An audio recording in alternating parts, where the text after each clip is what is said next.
اب ہے روزے کے مسائل، بس تھوڑی دیر میں یہ مسائل بیان ہوں گے تو اسی پر مجلس ختم ہو جائے گی۔ نمبر 1، روزہ شروع ہوتا ہے صبح صادق سے اور ختم ہو جائے گا غروب آفتاب پر۔ صبح صادق ہم کیسے پہچانیں گے؟ پہلے زمانے میں صبح صادق پہچاننے کے لیے مشرق کو دیکھنا پڑتا تھا، اور مشرق پہ لائٹ نکلتی ہے، اس لائٹ سے سمجھ میں آتا تھا صبح صادق ہو گئی۔ آج کے زمانے میں مختلف سورسز ہیں، آج تو موبائل ہیں، کیلنڈر چھپے ہوئے آتے ہیں، اعلان ہوتے ہیں، اذانیں پڑھی جاتے ہیں، ڈھول بجتے ہیں، تو اسے آج تو مسئلہ ہی نہیں ہے۔ تاہم پھر بھی دیکھنا چاہیے کہ ٹائمنگ کیا ہے صبح صادق کی۔ اس صبح صادق سے پہلے کھانا ہے۔ اگر صبح صادق ہو گئی ٹھیک، چاہے ڈھول بجا ہو یا نہ بجا، اذان ہوئی ہو یا نہیں، رنگ بجی ہے یا نہیں، ٹائم اگر ہو گیا تو اس کے بعد کوئی چیز نہیں کھانی ہے، ٹھیک ہے۔ آپ نے کوئی چیز نہیں کھائی اور کھائے بغیر آپ روزے کی نیت کر سکتے ہیں یا نہیں؟ جواب ہے بالکل کر سکتے ہیں، آرام کے ساتھ روزے کی نیت کر سکتے ہیں اور آپ کا روزہ بنے گا۔ جناب رسول اللہ صلی اللہ علیہ وسلم نے بے شمار روزے اس حال میں رکھے، آپ نے صبح کچھ نہیں کھایا۔ یہ مسئلہ ایک خاص حالت میں جا کر کے بڑا اہم بن جاتا ہے۔ وہ کون سا؟ ایک فرض کیجئے ایک آدمی اٹھا صبح اور اس کو غسل کرنا ہے، چاہے شادی شدہ ہے چاہے غیر شادی شدہ، اس کو غسل کرنا ہے۔ اب وہ دیکھتا ہے اگر میں غسل کروں گا تو سحری نہیں کھا سکتا، ٹائم کم ہے، اور اگر میں سحری کھاؤں گا تو پھر غسل نہیں کر سکتا، کیونکہ سحری کھانے کے فوراً بعد نہائیں گے تو معدہ بیٹھ جائے گا۔ ٹھنڈا پانی ڈالیں گے تو معدہ جو ہے اس کو اس وقت ہیٹ چاہیے کھانے کو ڈائجسٹ کرنے کے لیے۔ جب ٹھنڈا پانی ڈالیں گے معدہ ٹھنڈا ہو جائے گا، وہ کھانا ڈائجسٹ نہیں ہوگا، آپ ہو سکتا ہے ہفتوں بیمار ہو جائیں گے، ٹھیک ہے۔ تو اب اگر سحری کھائیں گے تو پھر غسل نہیں کر سکتے، غسل نہیں کریں گے تو فجر کی نماز چھوٹے گی، اور اگر غسل کریں گے تب تک وہاں سحری ختم ہو جائے گی، تو کیا کریں گے اب؟ تو جواب، آپ 2 یا 3 آپشن آپ کے سامنے ہیں۔ آپ سحری چھوڑ دیں، سحری کھانا چھوڑ دیں، آپ ہلکی کوئی چیز جلدی سے 2-3 بسکٹ کھا لیں یا آدھا کپ چائے پی لیں، اور یہ آپ کی سحری ہو گئی، پھر آپ نہا لیں، اور اتنے میں کچھ نہیں ہوگا پھر نہانے سے، کیونکہ آپ نے بہت ہلکی ڈائٹ معدے کو دی ہے۔ اس کے لیے اتنی ہیٹ نہیں چاہیے جتنی ہیٹ آپ کو پورے کھانے کو ڈائجسٹ کے لیے ہونی چاہیے۔ شکل نمبر 1۔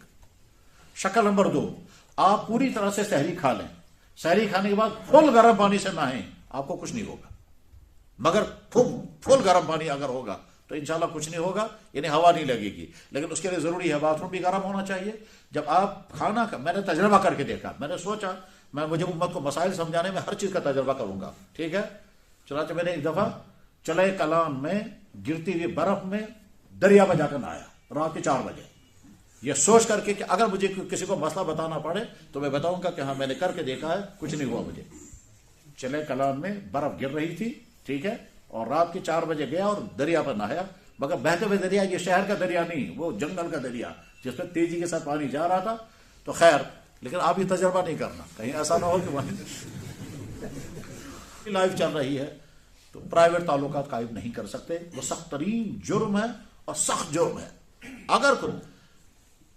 اگر خدا نخواستہ ایسا ہو گیا میاں بیوی، اب تو چونکہ آج کم ہو گیا، ورنہ پچھلے سالوں میں تقریباً ہر رمضان میں کوئی نہ کوئی سوال ضرور میرے پاس آتا تھا۔ کیا سوال؟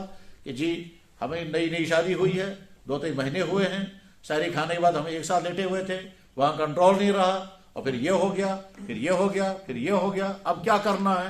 تو جواب آتا ہے اب آپ کو لگاتار 2 مہینے کے روزے رکھنے، ٹھیک۔ وہ صحابی حضور کی خدمت میں عرض کیا گیا، یا رسول اللہ ہلک تو، یا صاحب میں تو برباد ہو گیا۔ آپ نے فرمایا کیا ہوا؟ کہنے لگا روزے کی حالت میں بیوی پر گر پڑا، وقعت علی امراتی۔ آپ نے فرمایا 2 مہینے کے روزے۔ انہوں نے کہا حضرت میں تو 1 دن کنٹرول نہیں کر سکا، تو 2 مہینے کیسے کروں گا؟ آپ نے فرمایا پھر 60 غریبوں کو کھانا کھلاؤ۔ کہنے لگا حضرت غریبوں کو کھانا کھلانا ہے؟ فرمایا ہاں۔ کہا مجھ سے زیادہ غریب تو آئی نہیں مدینے میں کوئی، تو میں کہاں سے کھلاؤں گا؟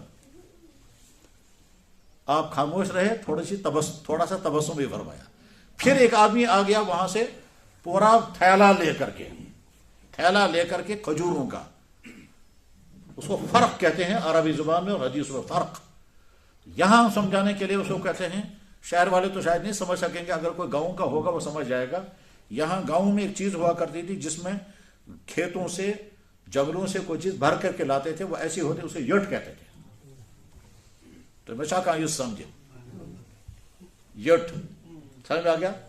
وہ ٹوکرا ہے، ٹوکرے جیسا، بالکل ایسے جیسے مانے جیسے یہاں یہ عورتیں جو گھروں سے گوبر سر پر اٹھا کے لے جاتی ہیں، وہ جو ٹوکرا ہوتا ہے وہ پھوت ہے، تو اس کو پھوت کچھ آسم یٹ، پھوت کو الگ، یٹ گئے الگ، پھوت وہ ہے جو سر پر اٹھاتے ہیں، یٹ جو ہے جو پیچھے، تو وہ یٹ جیسا میں نے ویسے مدینہ طیبہ میں وہ دیکھا بھی ہے، لیکن آج کے زمانے میں بھی میں نے ایک محلے میں اندر جا کر کے دیکھا تو وجہ اچھا یہ ہے وہ جو نبی علیہ السلام کے زمانے میں ہوا کرتا تھا، ٹھیک ہے۔ وہ یٹ بھر کر کے کوئی آدمی کھجوریں لے کر آ گیا، تو اللہ کے نبی علیہ السلام نے فرمایا دیکھو اللہ نے تمہارا انتظام کر دیا، یہ کھجوریں غریبوں میں تقسیم کر دو۔ تو انہوں نے کہا یا رسول اللہ غریبوں میں تقسیم کرنا ہے؟ فرمایا ہاں۔ انہوں نے کہا قسم اللہ کی اس پہاڑ سے اس پہاڑ تک یہ پورا مدینہ شہر سب سے بڑا غریب میں ہی ہوں، ما بین العیر والثور، مدینے کے جو یعنی اس کو ہم یہاں کے کہتے ہیں ہم سنگرے پڑ یا سنگرے تام یمتی بس کے اندر سب سے زیادہ غریب میں ہی ہوں۔ تو آپ علیہ السلام نے اتنا تبسم فرمایا کہ آپ کا مبارک منہ کھل گیا، یہاں تک کہ دانت نظر آ گئے۔ صحابہ کرام کا کمال دیکھیے، اللہ کے نبی کے ایک ایک ایکشن کو ریکارڈ کرتے ہیں، حتیٰ بدت نوازجہ، اللہ کے نبی علیہ السلام نے اتنا زور سے تبسم فرمایا کہ آپ کے اندر کے دانت بھی نظر آ گئے، ہاں ہاں ہاں ایسے آپ نے کیا ہوگا۔ اس کے بعد فرمایا اچھا ٹھیک ہے یہ کھجوریں جاؤ تم ہی لے جاؤ تم ہی کھاؤ، مگر یہ صرف تمہارے لیے ہے کہ رمضان میں تم سے یہ غلطی ہو گئی تو نہ تم نے 2 مہینے کے روزے رکھے نہ غریبوں کو کھلایا، اور اب جب آیا تھا تو وہ بھی تم کو ہی۔ مطلب کیا ہے؟ رمضان کی روزے کی حالت میں اگر میاں بیوی کے پرائیویٹ تعلقات قائم ہو گئے اور آخری سٹیج تک پہنچے تو جناب 2 مہینے کے مسلسل روزے رکھنے، اور اس روزے کی قضا بھی کرنی ہوگی دونوں کو۔